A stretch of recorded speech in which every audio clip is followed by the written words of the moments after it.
Okay. Sorry, guys. For those of you who don't know, Josh is my husband. He's, again, like the secretary of our calls.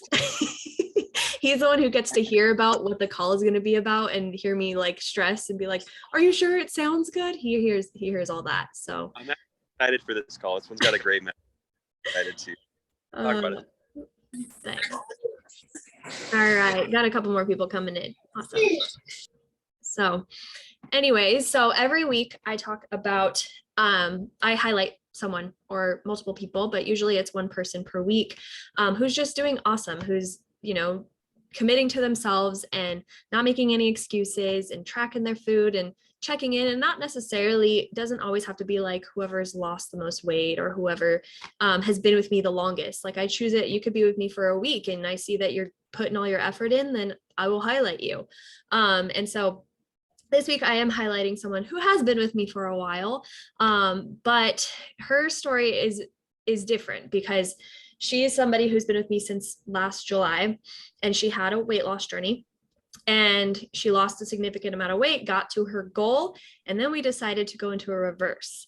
And she trusted me. I had never coached anybody into a reverse at this time. She trusted me and we started building her calories, and she is slowly working into a surplus and putting on weight. And so, for a lot of us, our goals are weight loss. A lot of us, our goals are to see that scale go down. And so it can be very, very difficult mentally to see that scale go up and know that you're intentionally doing it, but your mindset is a weight loss journey. And she just has been trusting the process, hitting her macros, checking in every week. She's had weeks where she's, cried to me and been like, I saw the scale go up, and, or, I'm feeling a little bit fluffy or something like that. And, she's trusted the process and she's made gains and she's done an amazing job. And so our leader of this week, she's not on this call, but her name is Matresa Winter. She's actually Taylor here. She's her sister-in-law, but she's been doing so freaking awesome. And so hopefully she rewatches this call. If not, I will reach out to her.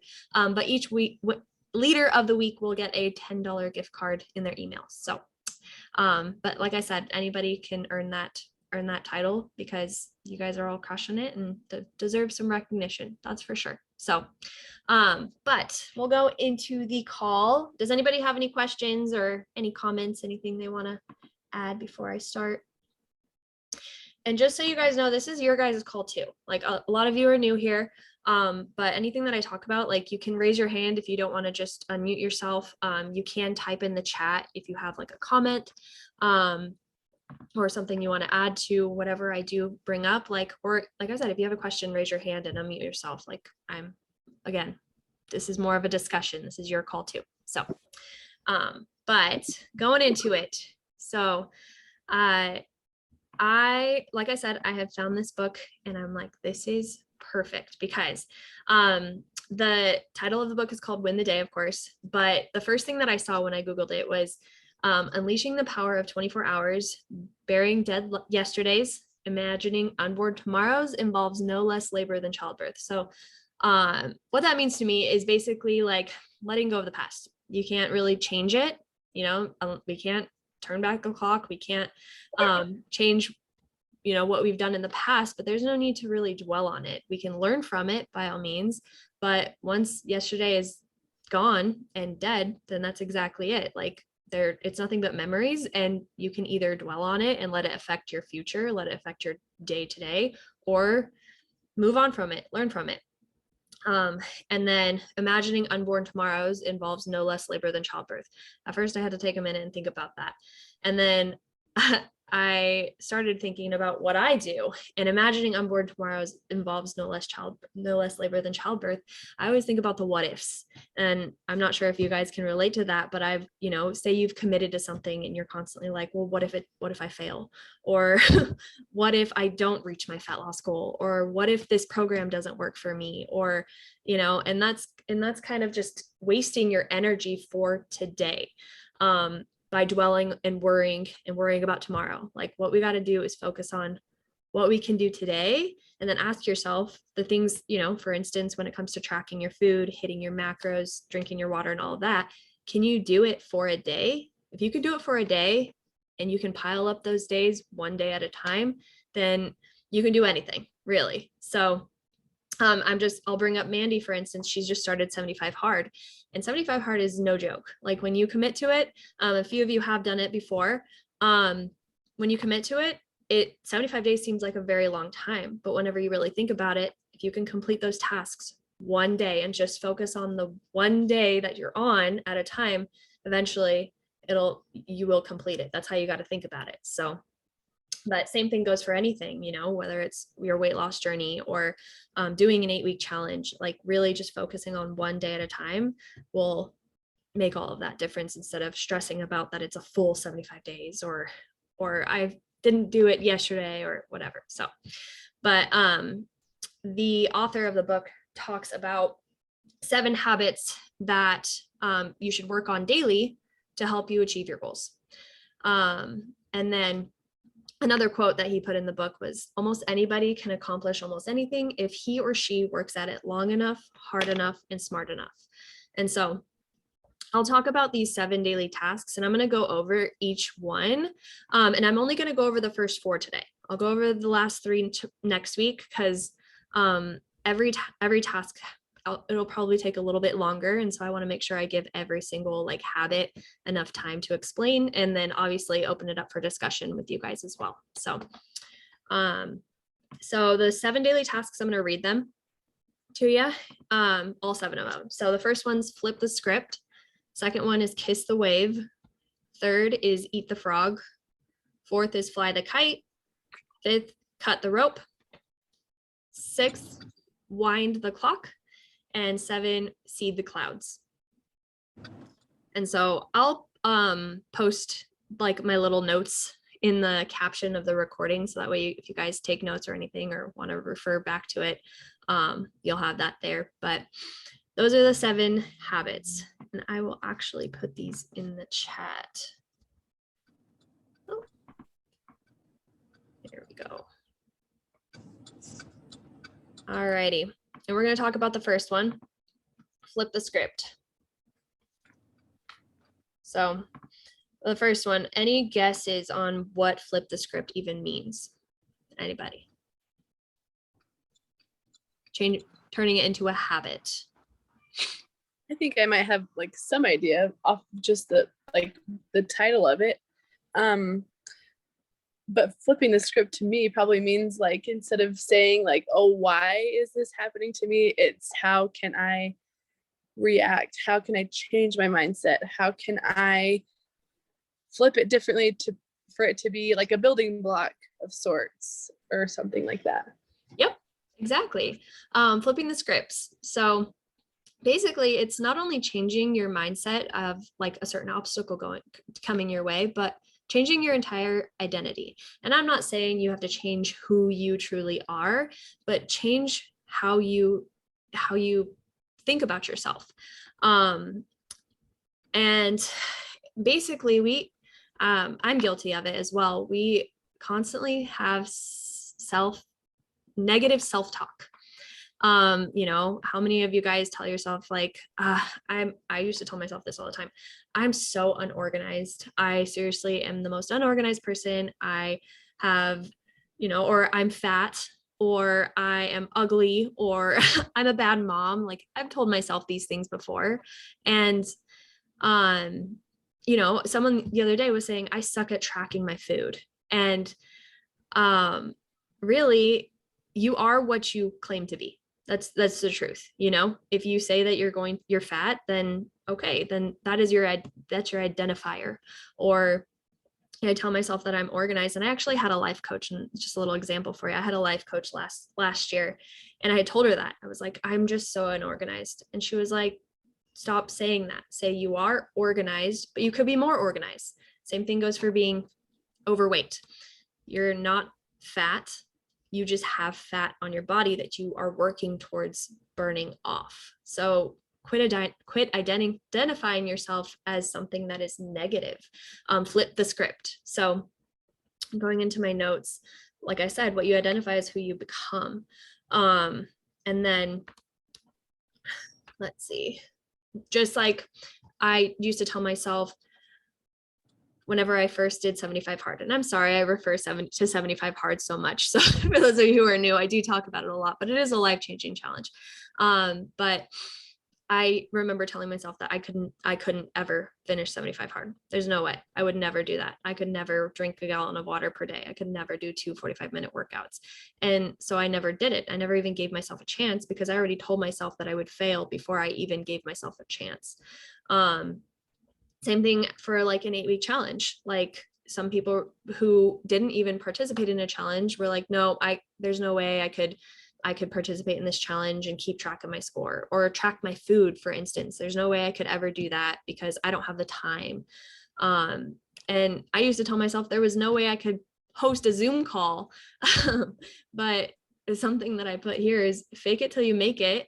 And pretty soon you will be what you identify as, you know. You may think that you are meant to, I used to even tell myself this, I am meant to be fat. I am meant to be heavier. I am meant to be overweight. And I stayed that way until I flipped the script. And so that's basically what it means, is just flip the script and change who you claim to be, and then turn yourself into who you want to be and identify as that and start acting like that. If you want to be, if you want to be a successful business owner, start acting like that. If you want to be, you know, a health and fitness role model, start doing the things that need to be done to be a health and fitness role model. So does that make sense? Does anybody have any questions or have anything they want to add to that?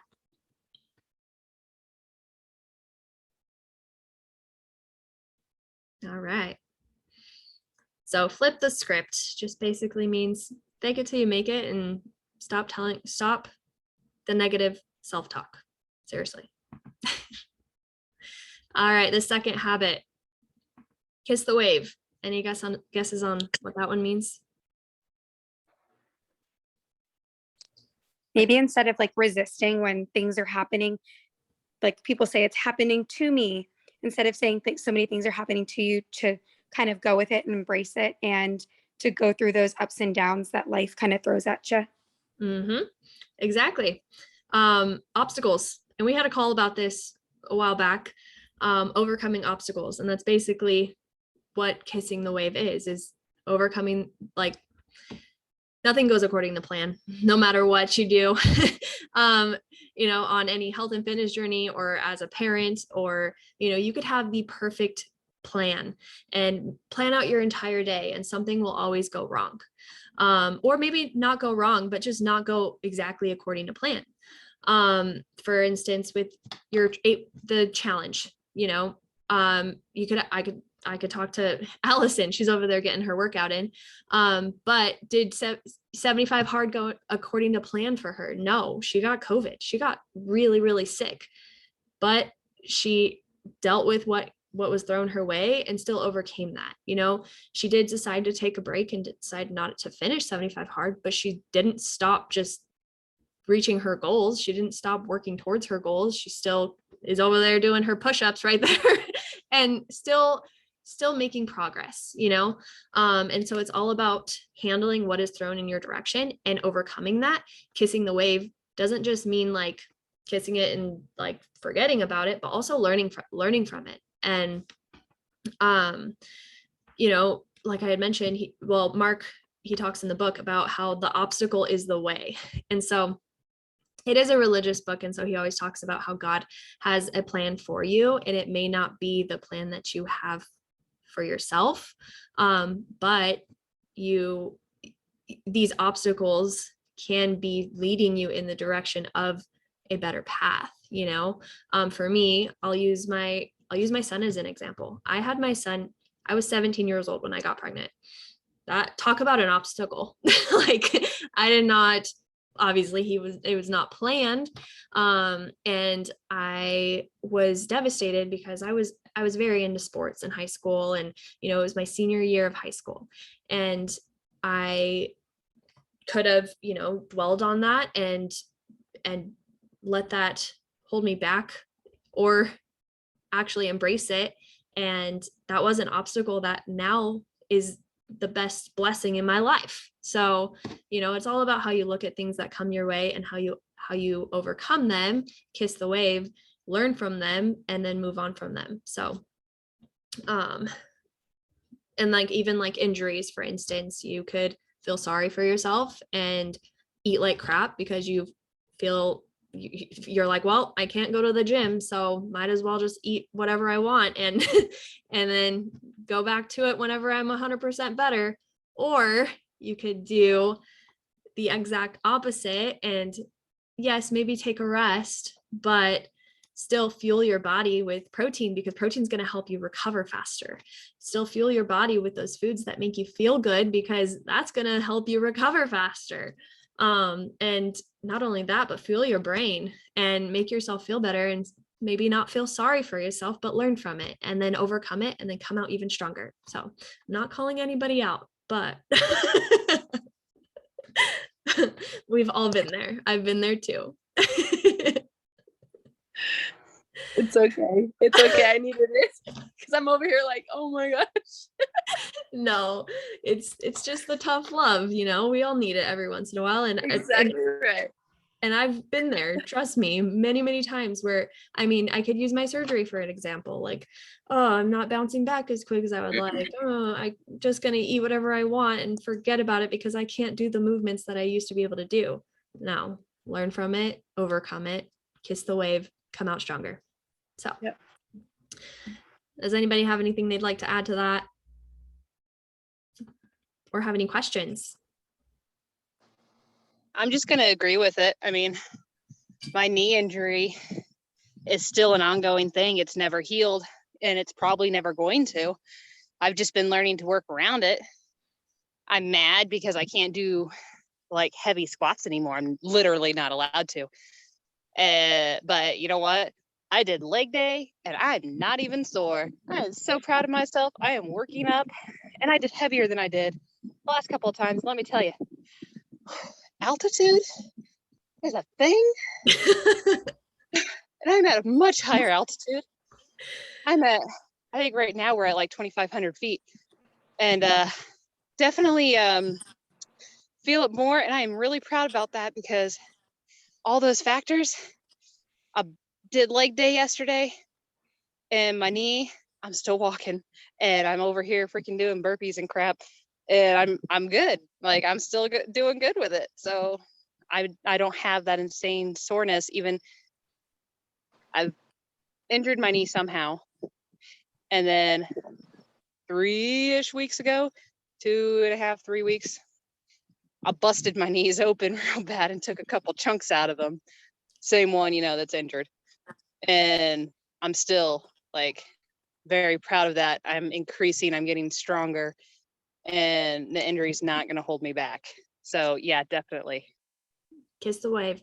Exactly. Learn from it. It says, live, learn, and let go. You have to bury yesterday's mistakes. So even if, obviously getting injured isn't necessarily a mistake, but no need to dwell on the past. Learn from it and make do with what you got, right? So I have a funny thing to share on the whole injury subject. On the foot that I injured, for like the 5th time I've injured this foot, I have the tattoo that says, one step at a time. And every time I've injured it, my husband laughs at me and he's like, would you just reach your foot then when you're walking instead of getting ahead of yourself? That's funny. So how ironic. Yeah. You got that tattoo for a reason, So just a reminder. Oh, that's awesome. Well, does anybody else have anything they'd like to add as far as Kiss in the Wave before we move on? All right, Josh, you unmuted yourself.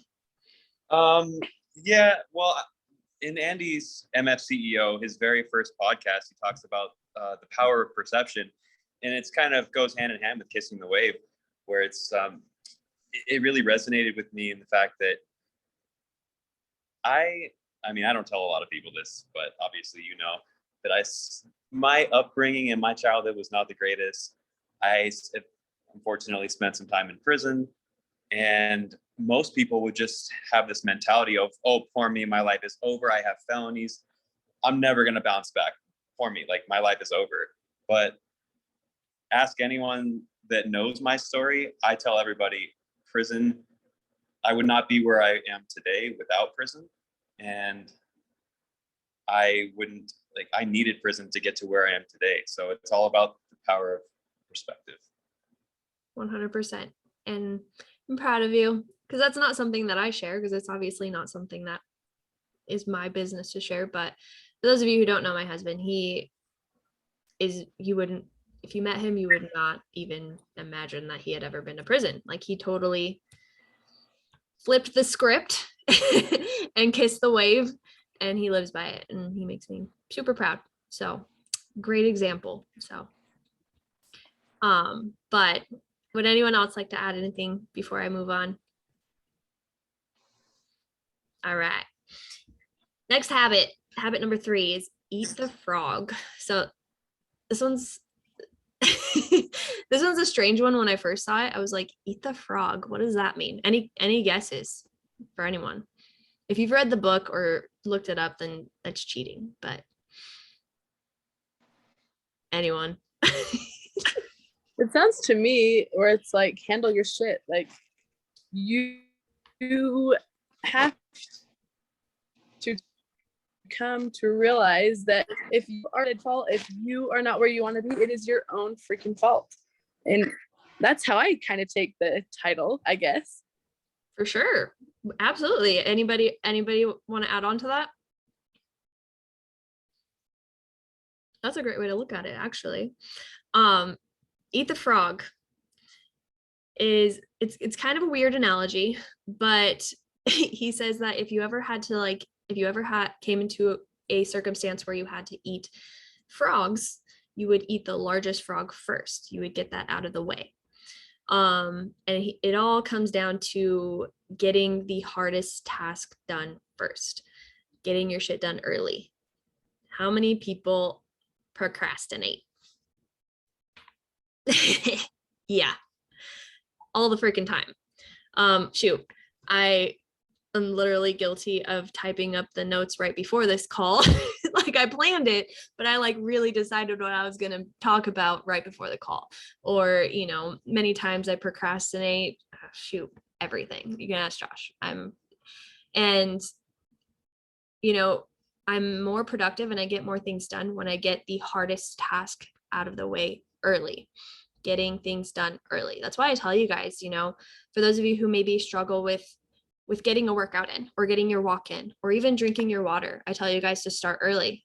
Drink at least 30 ounces of water before you go to work in the morning, or get up and go for your walk first thing in the morning. Get a head start on your protein first thing in the morning. The things that you struggle with, get them done early. It's going to be a lot easier, make your day a lot easier, make your life a lot easier. Something that I still need to work on, and I'm not claiming to be perfect with all of these habits, that's for sure. These are all things we all need to work on for sure. But procrastination is going to cause a lot more stress than it needs to. So, for instance, getting in a good workout first thing in the morning, I will do that. And I'm glad I've turned that into a habit, because if I wait until the afternoon to get a workout in, it's not as effective. It doesn't happen at all. So anything that you might be struggling with, and I get the excuse a lot that I'm not a morning person, or I can't get up that early, or I'm too busy or something like that. Like, you make time for what you prioritize, really. So basically, eat the frog, get the hardest task done first. And that's like another example that I used was I'm gonna get in trouble for it, but I've even procrastinated getting Father's Day gifts for my dad and my husband. I'm like, I need to work on that. We're all procrastinators, but it'll make life a lot easier if you just get things done early. So does anybody have anything to add to that? I have to say, like, doing my workout first thing in the morning is life changing. the amount of energy that I have throughout the day and the way that like my day just goes so smooth if I go and like do a workout, just a quick workout in the morning before I go into work. If I don't do that workout, I am dragging ass all day long. Mm-hmm. I can 100% relate. And Yeah. and when you first start, you don't think that I can't get up and work out. Yeah. There's no way. It sets the tone for your day. I'm telling you, like just getting some movement first thing in the morning, you're motivated, and it like my day is so thrown off when I don't get up early and go to the gym or even just go for a walk. So Yeah. I suggest it if you're not a morning person, it definitely may help make your life a little bit easier if you are. Yes.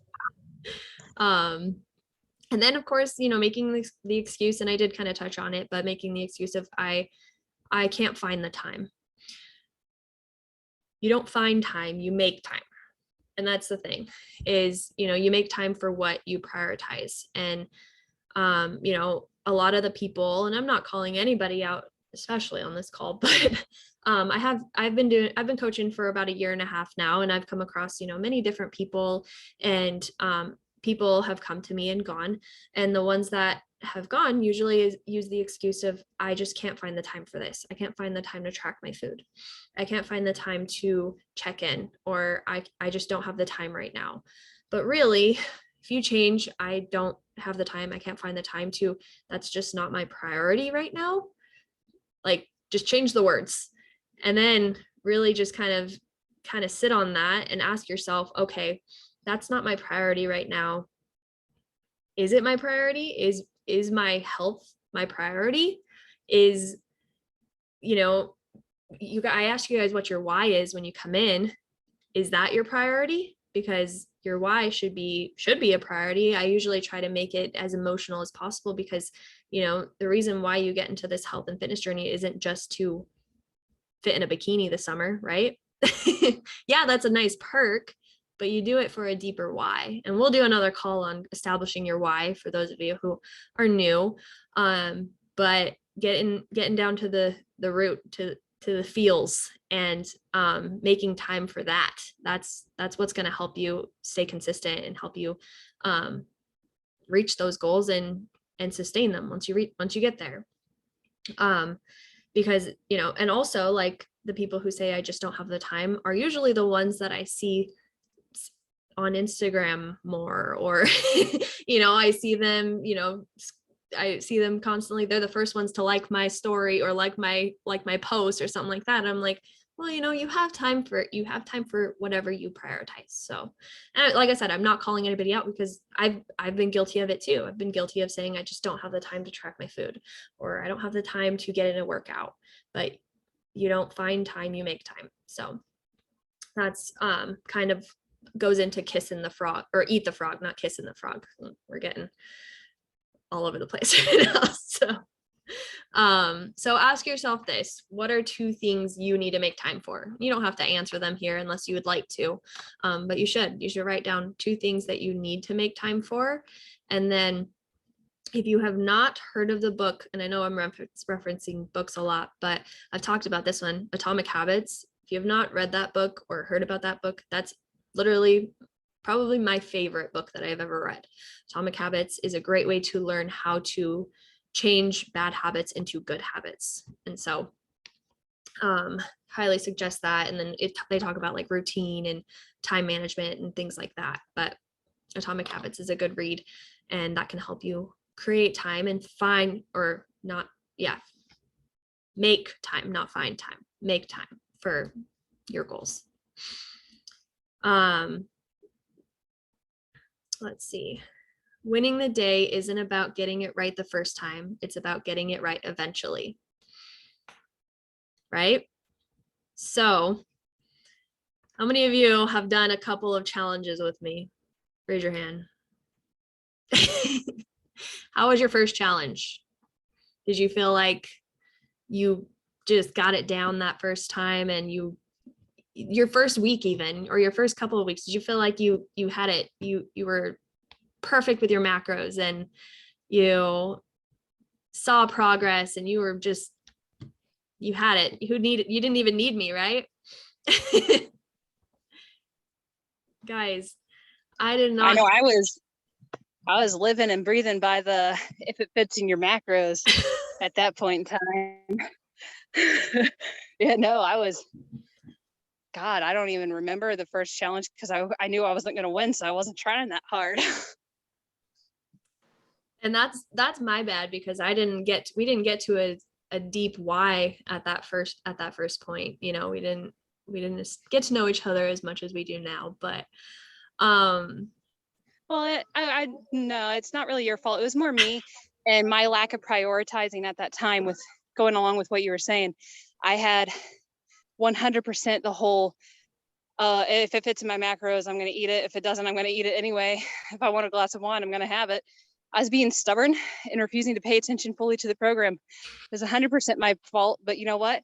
I couldn't have said that back then because back then I didn't have that mindset. I didn't flip the script and start making myself into what I wanted to be. Instead, I was making the excuses instead of making the priorities. mm-hmm. And the point that we're getting at is that it didn't come the first try. Like, and a lot of people don't give themselves enough time to succeed.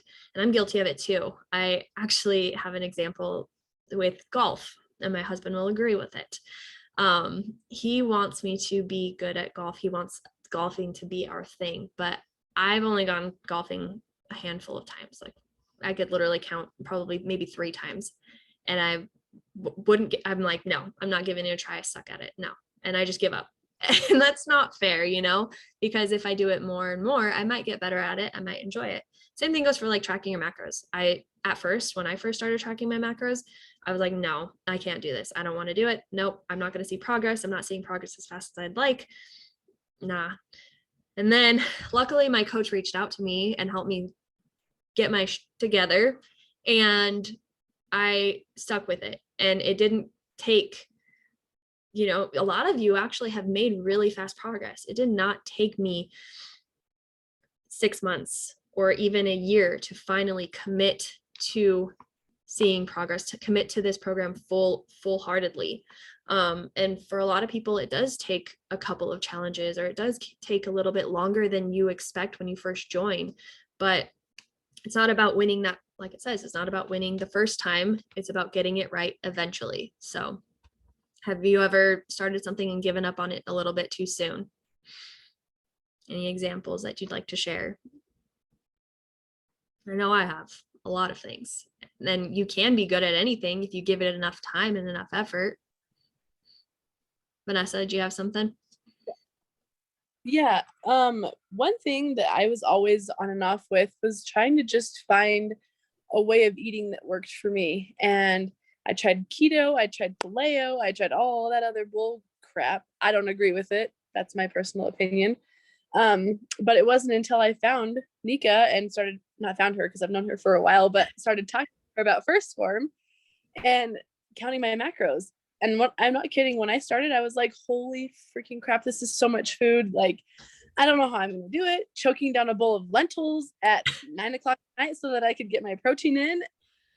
But once I found something that worked, it's been easier to stick with it. Have I been perfect? No, but it's enjoyable. I like what First Form is all about. And I like the nutrition side of things and the fitness side of things.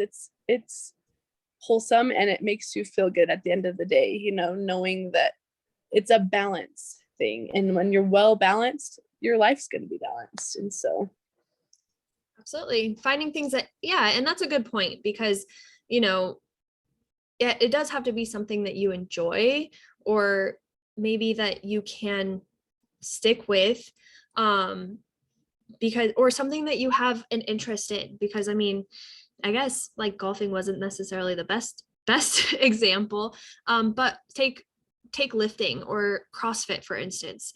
I remember I was so scared to try CrossFit for the first time that I wouldn't even give myself a chance. I was like, no, I have to be in a certain shape. And like, or even like going to the gym, I was terrified to go to the gym. And it all starts with just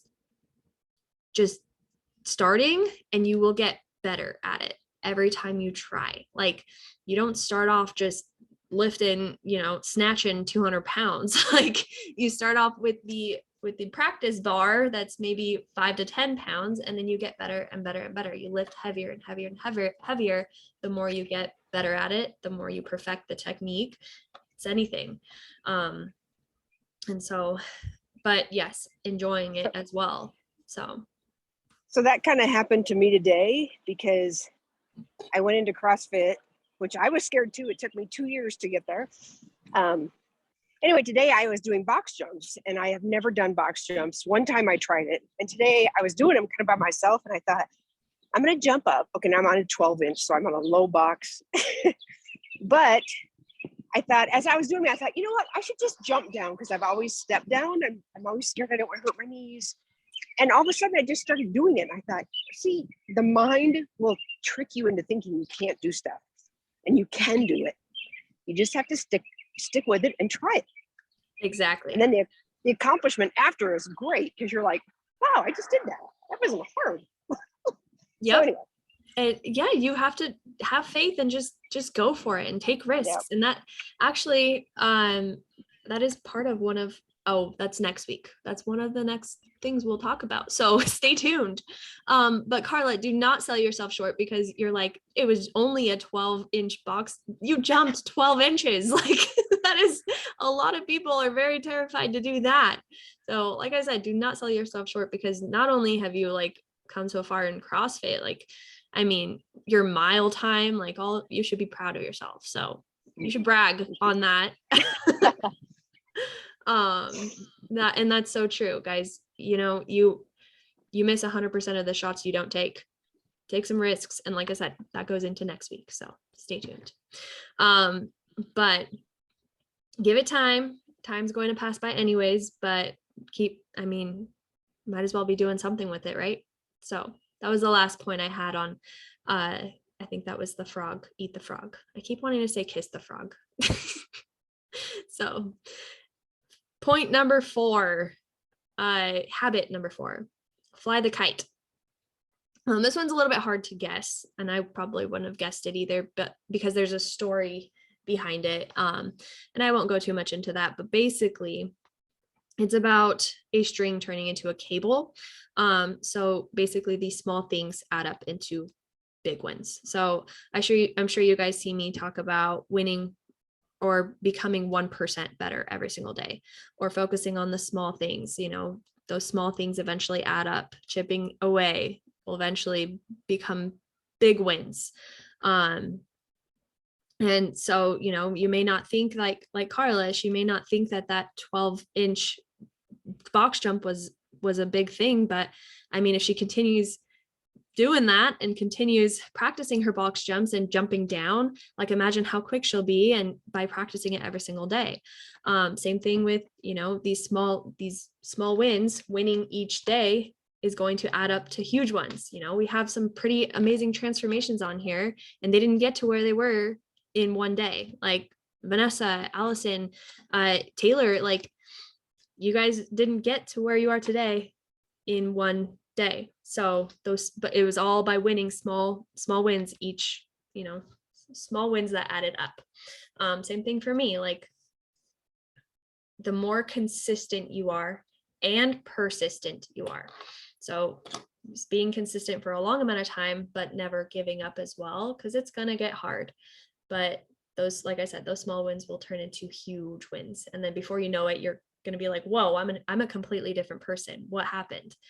But also don't undervalue where you are at right now. Very many of you, quite a few of you guys are very new. And then also quite a few of you guys are very seasoned. There's a wide variety of people on this call. And it doesn't necessarily matter where you're at. What matters is that you are becoming 1% better than the person you were yesterday, right? So take a look at your day. Did you do something today that can help you improve towards tomorrow? Are you doing something today that makes you 1% better than you were yesterday? And that's all that you should really dwell on with the past and the future, focusing on what you can do today. So that is how I'm going to leave this call off. Does anybody have any questions as far as flying the kite, or those small wins? Anything you'd like to add? Because I mean, there's a lot of you. I'll add something on top of that I read the other day. It was an amazing quote. It's, oh, hold on, I lost it. And it was a good one. Come back to me, I'll remember it. Okay. Well, any of you who have had those small little wins add up? I have. I've only been with you for what, maybe 3 months now. But I've struggled when I was pregnant with my son, so 6 years ago, my thyroid stopped working. After that, I couldn't find anything to help me get fit, lose weight. Diets didn't work. Sorry, I'm going to get emotional. This has been life-changing. It truly has. So thank you. You're going to make me emotional. Guys, this is not just these calls, but like being your guys' coach is literally like the most rewarding experience. And it's not just a job for me. This is like, thank you. I appreciate each and every one of you. And I care about each and every one of you, even if this is your first week, even if this is like seriously, I care because I get it. I know where you've been or where you're at, or, you know, I get every single one of your struggles where maybe you don't know how to see that scale go down, or maybe you have had an amazing transformation and you're in that funk, or for those of you who want to put on muscle, like I'm, you know, we all I get it. And so don't ever hesitate to reach out to me, and you know, don't feel like scared or like you're bothering me or anything like that, because I do care and I want to help you guys. And thank you, Mandy. Yes, and even when you feel sorry for yourselves, I still love you and I will still call you out. No, Vanessa, we all, like I said, we all have struggles, and it just goes to show that, oh my gosh, Vanessa is human. I didn't think so for a while there. The best thing you can do is actually call me out on my own bullcrap, because I'll be like, all right, you're right. No, I get it. And I love these calls because I feel so much closer to each and every one of you guys. So I appreciate you all so much for hopping on, even though you didn't earn any points or anything. So, but there will be another challenge soon. I will be announcing, and I have decided, just a heads up for those of you who are on the call and obviously rewatching the call, is I am going to switch up the partner thing a little. I am going to still do a partner challenge, but you will either have to pick a partner that is not a part of the group, because I mean, Katie and Allison killed it, crushed it, but I don't think it'll be very fair if they partner up again. So bring a new friend that is new to the group, or if you can't find anybody, I will partner you up. So that's how I'm going to do the next one. So that's my plan. So you can still pick someone, you know, just they can't be somebody who's been on the team before and done a challenge before. They got to be new. So sound fair? Cool. All right, guys, I'm looking forward to next week's call already. But as always, reach out to me if you guys need anything, okay? Love ya.